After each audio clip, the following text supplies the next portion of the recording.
আমাদের 3-4টা সেনা ক্যাম্প, এগুলো ফালাইতে ভারতের জন্য কয়েক মিলি সেকেন্ডের দরকার, সেকেন্ডও না, ড্রোন মারা বা ব্রাহ্মস মাইরে ফালাই দিবে। সীমান্তে হঠাৎ ভারতের এই যুদ্ধ প্রস্তুতির কি কারণ থাকতে পারে?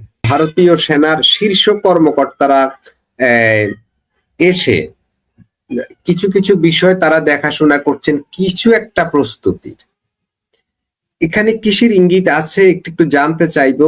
আরো একটা কথা হচ্ছে, তারা এর মধ্যে বাংলাদেশ সীমান্তের কাছে 3টা সেনা ঘাঁটি তৈরি করেছে এবং আরো একটা এখন করছে মিজোরামে, এই নতুন করে মোট 4টা হচ্ছে।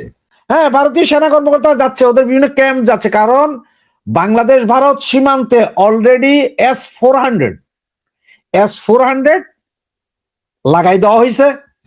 এত বড় সীমান্ত, যার কারণে সিসিটিভি ক্যামেরা, স্যাটেলাইট ক্যামেরা সব ফিক্স করা হচ্ছে। ভারতের উচ্চপদস্থ সেনা কর্মকর্তারা বর্ডার এরিয়া ঘুরে আসছে, দেখে আসছে যে কি অবস্থা, মানে সব ঠিকঠাক হচ্ছে কিনা, কারণ কোনো জঙ্গি আর ঢুকতে দিবে না ভারত ওখানে। আর এইবার আপনি আর বলতেও পারবেন না যে ভারত কাউরে গুলি করে মেরে ফেলতেছে, কারণ যে ভারত এখন মারলো বলো যে এগুলো সব জঙ্গি ছিল, আপনি কি করবেন? কারণ আপনি তো সবচেয়ে বড় ভুল করছেন, ইন্টারন্যাশনাল ল ভাঙছেন যখন আপনি ভারতীয় এম্বাসি গুলোতে আক্রমণ করছেন। এখন গত 2 দিন ধরে সেনাপ্রধান চেষ্টা কইরা, যখন গতকালকে ওদের পররাষ্ট্রমন্ত্রী বইলা দিল যে আমাদের এম্বাসিতে আক্রমণ মানে আমাদের ভূখণ্ডে আক্রমণ, তা এই আক্রমণ ভারত যদি আক্রমণ করে, কারা আক্রমণ করে? আপনারা আমার করবে না। ভারত আক্রমণ করে সরাসরি সেনা ক্যাম্পে, মরবে কারা? সেনাবাহিনী। সেনাপ্রধান আজকে 2 দিন ধরে চেষ্টা কইরা আজকে কথা বলছে, এবং আপনি যদি এই মুহূর্তে খবর নেন, ঢাকা, চট্টগ্রাম, রাজশাহী, খুলনা, যেখানে যেখানে ভারতের ভিসা সেন্টার বা আছে, সব জায়গার সামনে অলরেডি সেনা মোতায়েন হয়ে গেছে, সেনাবাহিনী কন্ট্রোল দিচ্ছে, নিরাপত্তা। এটা হচ্ছে ডরে, এটা হচ্ছে ভয়ে। সেনাবাহিনী আজকে যে গার্ডস দেখাইছে, এইটা দেখে এখন দেখেন, এত ভয় পাইলে আমরা ওদের সাথে যুদ্ধ করব কিভাবে? রাশেদ হায়দার ভাই, আপনি এই ধরনের কথা কেন বলছেন? না না, আমরা তো মুখে মুখে যুদ্ধ করতেছি রে ভাই, আমরা যুদ্ধ তো করতেছি মুখে মুখে, বুঝেন নাই? আমরা মুখে মুখে যুদ্ধ করতেছি। ওই যে দেখেন, আপনি যেহেতু বিয়ে করছেন, আপনার একটা কথা কই, ওই যে বাচ্চা, আপনার বাচ্চা যখন হইছে, আপনার ভাবির নির্ঘাত বলছে না যে এই বাচ্চা আস্তে আস্তে বড় হইতেছে, ওই কামড় দেয়, দুধের মধ্যে কামড় দেয়। কারণ হচ্ছে বাচ্চাদের 6 মাস পরে দাঁত শিরশির করে, দাঁত উঠার আগে তখন ওরা মায়ের বোটায় কামড় দেয়, মানে ইয়ে করা, দাঁত শিরশির করে যে। আর শুয়োর যখন দাঁত উঠে, শুয়োরের বাচ্চার দাঁত উঠলে আগে যে বাপের পাশায় কামড় দেয়া, দেখে দাঁত শক্ত হয়েছে কিনা। তো মৌলবাদীরা হচ্ছে যে এরা খাইব ভারতের, পড়ব ভারতের, সবকিছু ভারতের, কিন্তু দেখাইবে যে আমরা ভারত বিদ্বেষী। এরা সুদ খাইব, ঘুষ খাইব, এরা মসজিদের ভিতরে নিয়ে বলৎকার করব, কিন্তু কোকা কোলা খাইব না, কয়টা হারাম। এই হচ্ছে যে বাংলাদেশের মৌলবাদীদের অবস্থা। তোরা মুখে খালি ভারত আক্রমণ, ভারত, আরে বাবা, ভারত আক্রমণ করস কেন? একবার কইরা দে, তোরা 2-4-10টা পারমাণবিক বোমা মাইরা দে তোরা, তারপরে না দেখবো। তো ভারত তো চুপচাপ, ভারত শুধু দেখতেছে। ভারত চাইতেছে যে তোমরা বাবারা কিছু একটা করো, কারণ হেও ইন্টারন্যাশনালি দেখাইতে হবে না যে এই দেশ এইটা করছে, আমরা যাই মারছি। এটা তো ভালো হইছে, এম্বাসি আক্রমণটা খুব ভালো হইছে। আজকে দেখেন, আপনার একটা কথা মনে করেন, এই যে 24 জুলাই আগস্টের যে আন্দোলন, 5ই আগস্ট, আজকে কয়জন সেনাবাহিনী ছিল? কয়জন সেনাবাহিনী থাকলে কি সেদিন সংসদ ভবনে ঢুকার কারো সাহস হইতো? গণভবনে ঢুকার কারো সাহস হইতো? আজকে পারলো না কেন? আজকে তো ওই দিনের চেয়ে বেশি মানুষ ছিল জানা যায়। সেনাবাহিনীর 100 অফিসারে ঠেকাই দিল, সেদিন ঠেকাইল না কেন? সেনাবাহিনী এখন যখন চাপে পড়ছে, এখন যখন দেখছে যে না রে বাবা, ইন্ডিয়া তো মনে মারবই আম করে, আর মারলে তো সালার এই বঙ্গু মুসলমান যেগুলো আছে, এরা তো সব তখন ঘরের দরজা বন্ধ করে আল্লাহ বাঁচাও, আল্লাহ বাঁচাও, মরতে তুই আম করে। তার সেগুলো এখন একটু বাংলাদেশের সাথে ভারতের সীমান্ত হচ্ছে যে প্রায় 4000 কিলোমিটার সম্ভবত। এখন এর মধ্যে কিছু কিছু এমন জায়গা আছে যেখানে আপনার ওই যে নদী আছে, জঙ্গল আছে, এইরকম। তো এতদিন ধরে লাগে নাই, এতদিন ভারতের প্রয়োজন হয় নাই, কারণ হচ্ছে ভারত চিন্তা করছে যে বাংলাদেশে মৌলবাদীদের ওইরকম উত্থান তো হয় নাই। সুতরাং ভারত এই দিকে নিশ্চিন্ত ছিল যে নিরাপত্তা অন্তত বাংলাদেশের মাটি ব্যবহার হইয়া ভারতে কোনো গ্যাঞ্জাম হবে না, যার কারণে ভারত ওইদিকে চোখও দেয় নাই। তো এখন যখন পাকিস্তানে IS আইসা এখানে ট্রেনিং দিচ্ছে, হামাস আইসা ঘাঁটি কাটতেছে, তারা তো তাদের নিরাপত্তার ব্যবস্থার চিন্তা করবে।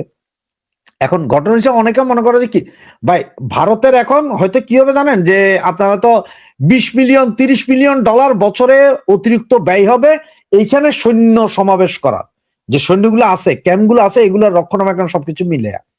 যান, ভারত এই যে মিজোরামে একটা বাহিনী করছে, সেটা হচ্ছে এই কি বলে আপনার এটাতে, এই আরে যে মুজাহের না কি বাহিনী আর কি, মানে যে অনেক মুসলমান যেমন যে পাকিস্তানে চলে গেছিল না, ভারত পাকিস্তান যখন ভাগ হয়েছিল, পাকিস্তানে এদের কি মুজাহিরিন না কি বলে, মানে বেঈমান, মুসলমানদের মধ্যে বেঈমান, এগুলার যে একটা বাহিনী করছে যে এগুলার ঠেকা। আর ভারতের 7 সিস্টার তারা রক্ষা করার জন্য তাদের সেনাবাহিনী ওখানে বর্ডারে দিতে হবে, কারণ বর্ডার তারা আপনারা আগের মতো খুলবে না। আর একটা কথা বারবার, ভারত আমাদের বাংলাদেশের গ্রাউন্ডে বুট দিবে না, কারণ বুট ফেলানোর দরকারই নেই। হে ড্রোন মারা বা ব্রাহ্মস মাইরে ফালাই দিবে। আমাদের 3-4 সেনা ক্যাম্প, এগুলো ফালাইতে ভারতের জন্য কয়েক মিলি সেকেন্ডের দরকার, সেকেন্ডও না, মিলি সেকেন্ড, কয়েকটা মিলি সেকেন্ডে হয়ে যাবে। রাশেদ হায়দার ভাই, এই প্রসঙ্গে একটু বলি, এনসিপি নেতা নাসির উদ্দিন পাটোয়ারি আজকে একটা বিবৃতি দিয়েছেন, যে এটা গতকালকেই দিয়েছেন, যে কোন এম্বাসিতে যেন কেউ হামলা না করে এবং অতিরঞ্জিত কেউ যেন কিছু না করে, এটা বুমেরাং হয়ে ফিরে আসতে পারে, যাতে কাউকে আমাদের উপরে হামলা করার জন্য যেন বৈধতা না দেয়।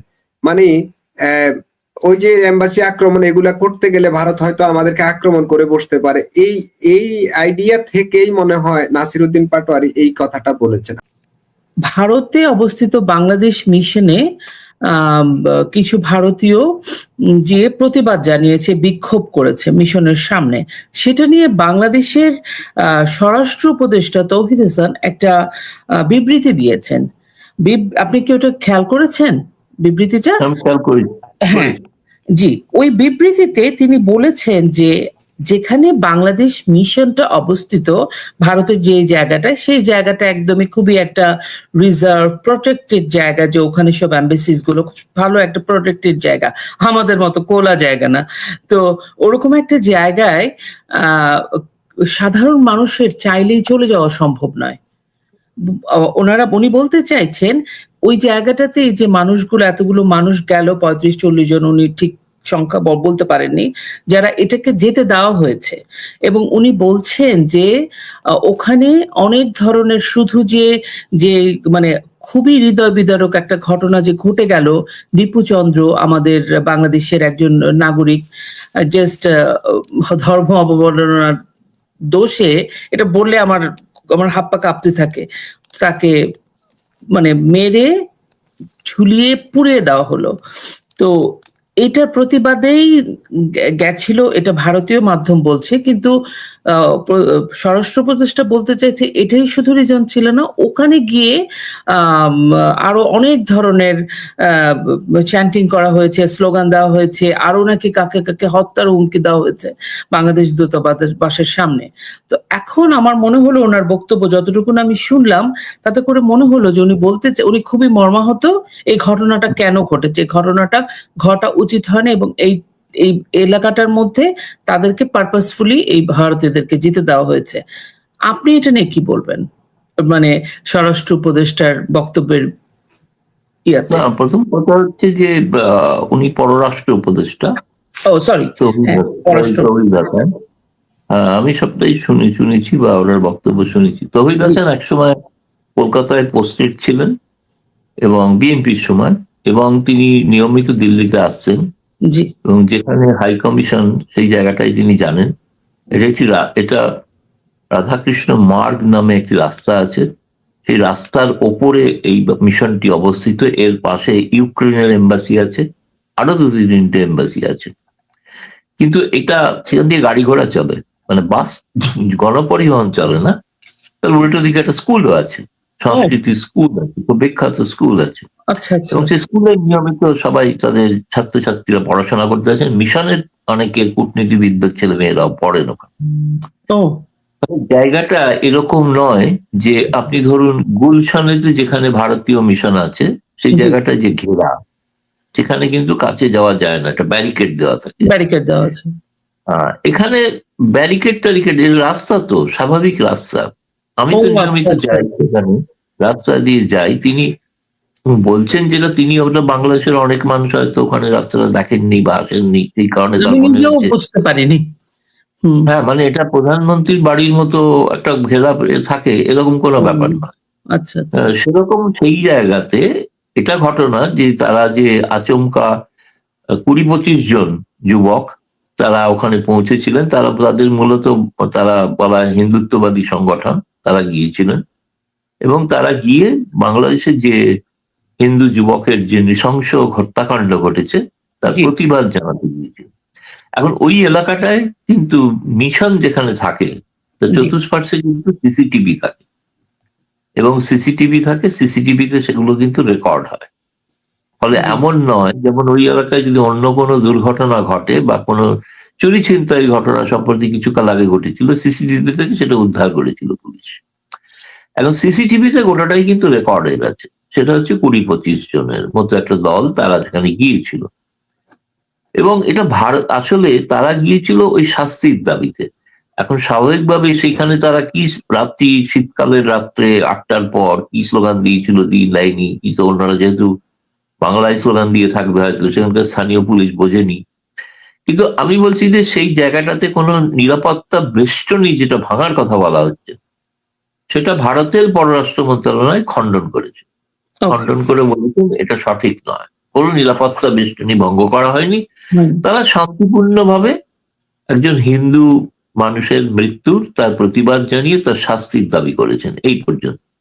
এখন যেহেতু একটা খুব ভালো করেই বুঝতে পারছেন যে বর্তমানে বাংলাদেশে সমস্ত ভারতীয় মিশনগুলোতে যেভাবে আক্রমণ করা হচ্ছে চট্টগ্রামে, আর তার আগে তো তার বলা উচিত ছিল যে বাংলাদেশে যে কটা মিশনে যে ওটা ঘটনা একটু অবাক হলাম। সেটার নিন্দা তো তিনি করবেন নিশ্চয়ই, সেটার নিন্দা তো করলেন না। করলেন না। চট্টগ্রামে যেখানে ইট পাটকেল ছুড়ে ভেঙে দেওয়া হলো, সেখানকার অ্যাসিস্ট্যান্ট হাই কমিশন কি জীবনের নিরাপত্তা বোধ করেননি, নিরাপত্তাহীনতার কথা? সিলেটে যা ঘটছে, সিলেটে তাকে প্রচুর সিকিউরিটি মোতায়েন করতে হয়েছে। কেন? তাহলে একটা অবাধ সুন্দর বাংলাদেশ, গণতান্ত্রিক শান্তিপূর্ণ বাংলাদেশ, সেখানে এত ভারতীয় মিশনগুলোর উপর আক্রমণ হচ্ছে সমস্ত জায়গায়। এমনকি ঢাকার মিশনেও পর্যন্ত যাওয়ার চেষ্টা হয়েছিল, শেষ পর্যন্ত যেতে তারা পারেনি। গেলে তো চলবে না তৌহিদ হাসানের যে 5ই আগস্টের পর ভারতীয় মিশনের সমস্ত কূটনীতিবিদ হাই কমিশনারকে এয়ারলিফট করে আর্মি ক্যাম্পে নিয়ে যেতে হয়েছিল। এরকম লজ্জার ঘটনা তারা আছে? তার যে এই আন্দোলন ছিল সেটা, নাকি এটা জঙ্গিপনা ছিল? তিনি যেটা জানেন না, তিনি এখন তার এই গোটা বাংলাদেশকে এখন নিয়ন্ত্রণ করছে জঙ্গিরা। ফলে জঙ্গিরা যা বলবে সেই কথায় তাদেরকে সেই মতো চলতে হবে, নাহলে তাদের চাকরি থাকবে না। ফলে উনি বেচারি, উনি চাকরি রক্ষার্থে এসব বলছেন। দিল্লিতে আমরা চেষ্টা করেছিলাম রিয়াজ হামিদুল্লাহর সঙ্গে যোগাযোগ করার, তার কথা বলার। তিনি বলেছিলেন যা বলার ঢাকা থেকে বলবে, আমরা এখান থেকে কিছু বলবো না। কেউই বলছেন না। হ্যাঁ, কিছু মানুষ গিয়েছিল। যে ধরনের নৃশংস অত্যাচার ঘটেছে, এই ঘটনায় তো খুব স্বাভাবিকভাবে তো যে কোনো মানুষের, আমি কোনো ধর্মীয় দিক থেকে দেখছি না, আমি হিন্দু মুসলমান ভেদাভেদ করি না, একটা মুসলমানের ক্ষেত্রেও যদি এরকম ঘটতো, একই রকম আমার মনে একই রকম বেদনা হতো, একই রকম পীড়া অনুভব দাদা, করতাম। এখানে তৌহিদ হাসান স্বরাষ্ট্র উপদেষ্টা একটা বিষয় ওনার ইনডাইরেক্টলি আবার ডাইরেক্টলি বলেছেন যে হিন্দু হোক মুসলিম হোক উনি আমাদের নাগরিক, আমরা বলবো, কিন্তু ওনারা হিন্দু নাগরিক দেখে এই প্রতিবাদ জানাতে ওনারা যাবেন কেন, এই ধরনের একটা কথা। মনে হচ্ছে যেন ইন্ডিয়ানরা বা ভারতীয়রা হিন্দু হলে বেশি কনসার্ন হয়। ব্যাপারটা কি এরকম দাদা? আপনারা কি শুধু রিলিজিয়ন ওয়াইজ ভারতে এখন দেখুন, হিন্দু সংখ্যাধিক্যের একটা রাষ্ট্র, জি হিন্দু হলে, কিন্তু তার মানে কি এই নয় যে অন্য যারা আক্রান্ত বা হচ্ছেন তাদের প্রতিবাদ হয় না? আচ্ছা, আমি একটা কথা আগে বলে রাখি, তারপরে আমি আসছি। জি সেটা হচ্ছে আজকে নেপালেও প্রবল প্রতিবাদ হয়েছে। নেপাল তো হিন্দু রাষ্ট্র নয়। হ্যাঁ, ওটা আমি আসতাম। নেপালে তো বাংলাদেশের ঘটনায় প্রবল প্রতিবাদ হয়েছে, প্রবল প্রতিবাদ হয়েছে। এবং সেই জেনজি যারা সেখানকার সরকার সরিয়ে দিয়েছিল তারা রাস্তায় নেমেছে, জি। তারা আন্দোলন করছে। সেখানে তো কমিউনিস্ট পার্টি একটা বড় ধরনের তারা তো হিন্দু ধর্ম বা কোনো না, ধর্মীয় তারা পার্টি ও তো ধর্ম ইয়ে করে না, বা কোনো ধর্মেই তারা বিশ্বাসী নয়। বিশ্বাস করে না। তারাও তো রাস্তায় নেমে বাংলাদেশ। এই ঘটনাটা একটা মানবিক, ও মাই একটা গড। অমানবিক ঘটনা। সেই ঘটনার আজকে যদি বিভিন্ন জায়গায় যেখানে মানুষ অত্যাচারিত হয়েছে, আমেরিকাতে নিউ ইয়র্কেও যখন হয়েছে, তখন কি অন্য জায়গার মানুষ প্রতিবাদ করেননি? করেছেন তো। করেছে। আফ্রিকায় যখন হয়ে থাকে তখন কি প্রতিবাদ হয়নি? প্রতিবাদ হচ্ছে তো। লজ্জাজনক বিষয় হচ্ছে শান্তিকামী মিশনের যে সেনারা হ্যাঁ, ওটাও প্রাণ বললাম। দিলেন, জি। তার প্রাণ দিলেন, তাদের জন্য কেউ সেই সম্মান দেননি। তারা না। হাদির জন্য যে সম্মান দিয়েছেন, ঠিক আছে, হাদিকে সম্মান দিয়েছেন স্বয়ং চিফ উপদেষ্টা, এই সম্মানের বিষয়টা আমি প্রধানমন্ত্রী। আসবো দাদা আপনার কাছে। আমি বলছি যে এটা থেকে একটা মানসিকতা প্রমাণিত হয়। জি। এবং ঘটনা, আমার তো একটা প্রশ্ন থাকবে, যদি নোফায়েল সাহেব থাকতেন তো, মানে যদি শুনতে পারেন তো শুনবেন। হাদি একসময় মাদ্রাসার ছাত্র ছিল, সেখান থেকে বিশ্ববিদ্যালয়ে গেল। এই বিশ্ববিদ্যালয়ে প্রবেশের এদের যে সুযোগ করে দেওয়া হয়েছিল, আজকে এটা একটা বড় কারণ, যে কারণে কিন্তু আজকে এরকম একটা, আমি বলবো, প্রগতিশীল আওয়ামী লীগ সরকারকে ভুগতে হয়েছে।